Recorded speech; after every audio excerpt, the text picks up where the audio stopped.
Seat sharing को लेकर alliance के साथ अगर कुछ गड़बड़ी होती है तो चीज़ें नेगेटिव जाती है जी। इनको रोकने के लिए कोई प्लान भी आप लोगों के पास आपकी पार्टी के अंदर है? देखिए यहाँ पर आप लोग मेजर पार्टी हाँ, बड़े भाई की भूमिका में माननीय हेमंत सोरेन जी हैं और जेएमएम है। दरअसल देखिए ऐसा है ना कि इंडिया अलायंस की जो मीटिंग्स होती रही हैं नेशनल लेवल पर भी, कई में मैं भी उपस्थित थी, तो उसमें मैंने देखा तमाम बड़े नेता एक ही बात को कहना चाह रहे थे घुमा फिरा के कि हमारा लक्ष्य है मैक्सिमम सीट जीतना, और जीतने की गारंटी जो कैंडिडेट दे सकता है वो कैंडिडेट जिस भी पार्टी के हैं उनको टिकट मिलना चाहिए, ये बात है। मान लीजिए कि कहीं कोई, जैसे पिछले 2019 के चुनाव में हम लोगों को सफलता क्यों मिली थी, इसलिए मिली थी कि वहाँ पर देखा गया कि कौन सिटिंग है एमएलए, जो सिटिंग है उनको तो मिलना ही है, और जो पिछले चुनाव में जो सेकंड पोजीशन में थे तो उनको मिला, और जो सिटिंग थे उनको मिला। मतलब सिटिंग अगर अपोजिशन का कोई था तो वहाँ पर जो अपोजिशन के बाद सबसे पहला नंबर लाया उसी को दिया गया।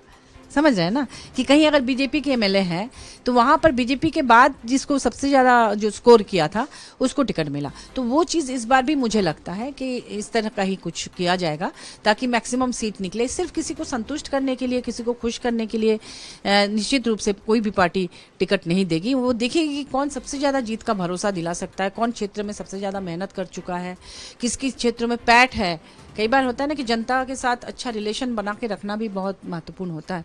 तो जनता के सुख दुख में कौन जाता है, जनता के लिए काम कौन करता है, जनता का भरोसा कौन जीता हुआ है, ये सारी चीज़ों का आकलन चुनाव में निश्चित रूप से होता होगा, मुझे ऐसा लगता है। जो जिसकी संभावना ज्यादा है जिसकी को टिकट मिलेगा, जी। कई बार यहाँ कंट्रडिक्शन रहता है कि जो पार्टी के पुराने कैडर हैं वो अलग मेहनत कर रहे होते हैं, उनकी अपनी एक वोट बैंक होता है, अपना उनकी अपनी पहचान होती है, प्लस जो यूथ ब्रिगेड है वो एक महत्वाकांक्षा के तहत टिकट पाने की लालसा में अलग मेहनत कर रहा होता है, उसकी भी उतनी ही पॉपुलैरिटी होती है। यहाँ कंट्रडिक्शन आ जाता है, फिर इस चीज़ को कैसे मैनेज किया जाए? नहीं, यूथ को भी टिकट मिलता है, कैसे नहीं, हमारे पार्टी में कई यूथ को मिला है।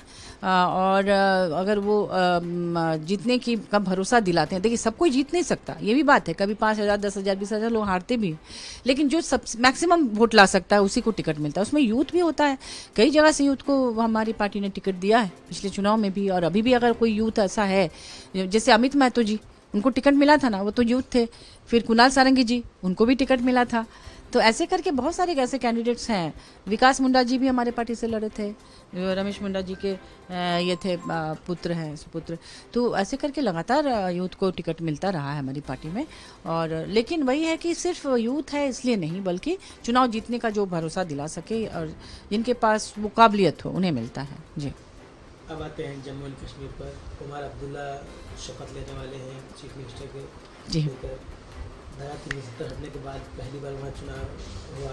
बीजेपी तमाम दावे कर रही थी कि 370 हटने के बाद से वहाँ आतंकवाद कम हुआ है, कॉमन लाइफ जो है वो काफ़ी सुधर गई है, लोगों में अब डर का माहौल नहीं। लेकिन इसके बावजूद एनसी और कांग्रेस की जो उन्होंने जीत हासिल की। अब उमर अब्दुल्ला वहाँ पर चीफ मिनिस्टर। मैं उनको ढेर सारी बधाई शुभकामना देती हूँ अपनी पार्टी की तरफ से।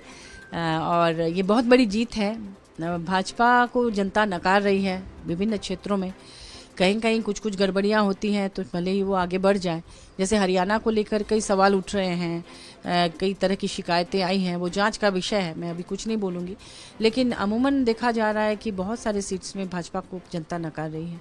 हमारे झारखंड में भी लोकसभा चुनाव में उन्होंने जो उम्मीद किया था वैसा कुछ नहीं हुआ, हम लोगों काफ़ी आगे रहे। जबकि उन्होंने कितना बदनाम करने की कितनी कोशिश की, हेमंत सोरेन जी को बिना किसी सबूत के ईडी ने 5 महीने जेल में रखा, लेकिन उन्हीं के चेहरे पर चुनाव लड़ा गया और आपने देखा कि किस तरह से हमें भी सफलता मिली। आने वाले चुनाव में भी उन्होंने जो काम करके दिखाया है उसके आधार पर निश्चित रूप से हेमंत सोरेन जी ही चेहरा होंगे झारखंड के, और हम फिर से जीतेंगे और फिर से हमारी सरकार बनेगी।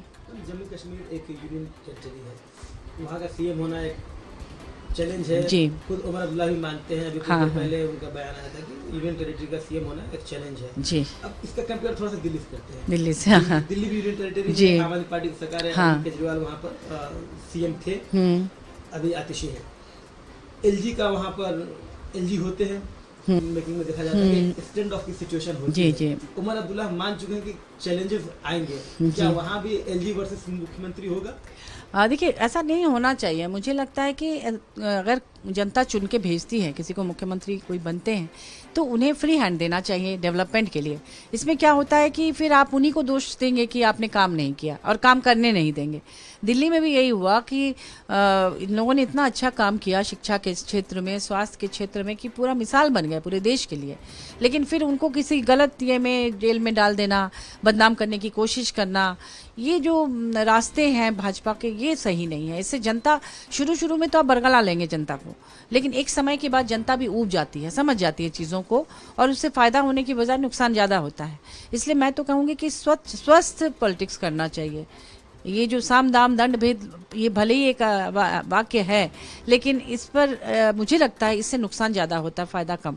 इलेक्टोरल बॉन्ड के आने के बाद, डिस्क्लोज होने के बाद अब पता चल गया ना कि ईडी सीबीआई का डर दिखा के कितना चंदा भाजपा ने लिया। आप बीफ को लेकर इतना लड़ाते रहे लोगों को, कितने लोगों का घर जला दिए, जिंदा जला दिए, माने जो दंगा वगैरह हुआ बीफ को लेकर लड़ाने के बाद, अब उन्हीं कितने सारे बीफ कंपनी से इलेक्टोरल बॉन्ड में देखा गया कि भाजपा ने चुनावी चंदा लिया है। तो आप एक तरफ तो जनता को गुमराह कर रहे हैं, एक तरफ आप उसी का फायदा उठा रहे हैं। तो आप कह कुछ रहे हैं, कर कुछ रहे हैं, करनी और कथनी में कोई आपका मतलब सामंजस्य नहीं है। तो इस तरह का नेचर बहुत दिन तक नहीं चलता है, ये बहुत हल्के स्तर का की राजनीति हो जाती है। हाँ, कश्मीर में हाँ, मैं चाहूंगी कि हाँ, एलजी वर्सेस मुख्यमंत्री ना हो, उन्हें शांतिपूर्ण तरीके से, क्योंकि देखिए वो बहुत संवेदनशील इलाका है। वहां पर अगर इस तरह से होगा तो असंतोष पैदा होगा, असंतोष पैदा होगा तो आतंकवाद बढ़ेगा। तो आतंकवाद ना बढ़े, बल्कि वहाँ की सरकार को शांतिपूर्ण तरीके से वहाँ की युवाओं को अपने कॉन्फिडेंस में लेके उनके डेवलपमेंट के लिए काम करना देना चाहिए, करने के लिए, ताकि वो जो युवा भटक रहे हैं, अगर कोई कंट्री उनको भड़का भी रहा है तो उनको अगर स्टेट फैसिलिटी देगी, अगर उनको अच्छा रोजगार देगी, लोन देगी सब्सिडी में, कि वो अपना अच्छा व्यवसाय कर सके, अपने पैरों पे खड़ा हो सके, तो कौन पेरेंट्स चाहते हैं कि उनके बच्चे भटके? वो तो चाहेंगे ना कि वो भी पढ़ लिख के या अच्छे रोजगार से जुड़ के ये करे। तो अगर स्टेट उसमें सहयोग करेगी तो निश्चित रूप से वो लोग नहीं भटकेंगे। अब मैं एक उदाहरण देना चाहूंगी कि भाजपा के कार्यकाल में हमारे झारखंड में महिला तस्करी अपने चरम पर थी, पूरे देश में झारखंड बदनाम था, और कितने सारे ट्रैफिकर्स थे जो यहाँ की लड़कियों को नौकरी देने का झांसा देके 1000, 2000, 5000 की नौकरी का झांसा देके दूसरे राज्य में ले जाते थे और उनका हर तरह से शोषण करते थे। माननीय हेमंत सोरेन जी ने उसे रोका, उनको वापस लाया, उन लड़कियों को रेस्क्यू करके, और उनको यहाँ पर तरह तरह की योजनाओं से जोड़ा और उसे धरातल पे उतारा। और वो चाह रहे हैं कि यहीं पर रोजगार से जुड़े, यहीं सम्मानजनक रोजगार करे, यहाँ शिक्षित हो, मैया सम्मान उसी का एक पार्ट है कि आप कोई बाहरी आदमी उनको प्रलोभन देके बाहर नौकरी के नाम पर ना ले जा सके। वो यहाँ अपने ही घर में रह के उनको हाथ खर्च के पैसे मिल जाए, उनको सरकार स्किल डेवलपमेंट का ट्रेनिंग दिलवा रही है, उनको सब्सिडी रेट में लोन दिलवा रही है। पहले मार्केटिंग की व्यवस्था नहीं हो पाती थी, उसके लिए पलाश ब्रांड कर दिया कि भाई सरकार के ब्रांड नेम से वो चीज़ें बाहर बिके। और क्या चाहिए? और फिर पुटो हो खेल योजना है, खेल में आप आगे बढ़ें, उसके लिए तरह तमाम सुविधाएं दे रहे हैं। फूलो झानो आशीर्वाद योजना है कि अड़िया दालू बेचने वाली माताएं बहनें उनको किराना दुकान खोलें या कुछ करें, सरकार सब्सिडी रेट में लोन दे रही है। फिर सावित्रीबाई फुले किशोरी समृद्धि योजना है, जिसके तहत उन लड़कियों को जो 12वीं तक के बाद पढ़ाई छोड़ देती थी, 10वीं 8वीं से, उनको पैसा दे के 40,000 तक एक्स्ट्रा पैसा दिया जा रहा है कि वो नौकरी के बहाने दूसरे राज्य में ना चली जाए, लोग उनका शोषण ना करें। तो ये सब हमारी सरकार देख रही है। तो उसी तरह से कश्मीर में अगर युवाओं को जो भटक रहे थे, अगर उनको इस तरह का सरकारी मदद मिल जाए और सरकार उनके बारे में सोचे, तो महिलाएं भी और युवा भी वो एकदम मेन स्ट्रीम में आ सकते हैं और आके देश के विकास में अपना हाथ बटा सकते हैं। तो मैं तो ये कहूँगी कि केंद्र सरकार को ज़्यादा इंटरफेयर नहीं करना चाहिए, एलजी को भी दिल्ली की तरह, बल्कि शांतिपूर्ण तरीके से उमर अब्दुल्ला साहब को काम करना चाहिए।